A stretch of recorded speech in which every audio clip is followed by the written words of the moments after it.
Hello and welcome back to Katie's Business Tips. Michael Lapede here, going to do something a little different. We're going to go into a series about the 5 steps to financial freedom because we believe that your corporate or your business and personal finances really go hand in most situations for small business owners.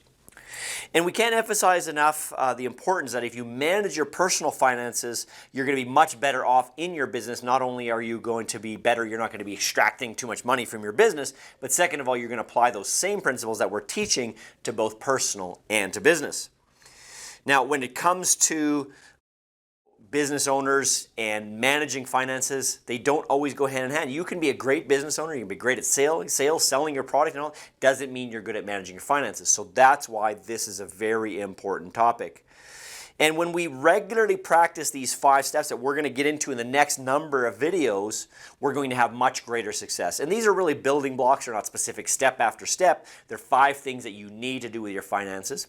Number 1 is to develop a closed circle. So both for personal and business, we're developing what we call a closed circle budget, answering the question, how much is enough? Right? That's a tough question to answer for some people. Have you broken down, right? We want to break down obligations, necessities, and wants. We're going to go that in a video. And after we develop that closed circle and we live by that closed circle, then we can develop overflow and abundance above the closed circle. And what are we going to use that for personally? And same thing with the business. What are we going to use that extra for? Step 2, eliminating the bad debt. How do we get rid of the bad debt? How do we know what the difference of good debt and bad debt is, first of all, right? And looking at our financial affairs in a way that we pay less interest, of course. Step 3, legally minimize taxes paid. Legally, right? Working with the experts, working with a professional to make sure you have a plan to maximize deductions and credits, income splitting, and all these different ways that you can save money through taxes, both corporately, business-wise, and personally. And there are numerous ways to do that, by the way. Step 4, accumulate wealth and increase passive cash flow. So how do we make money our slave, make it work for us? We want to increase our cash flow passively and accumulate our wealth simultaneously in the business and personally.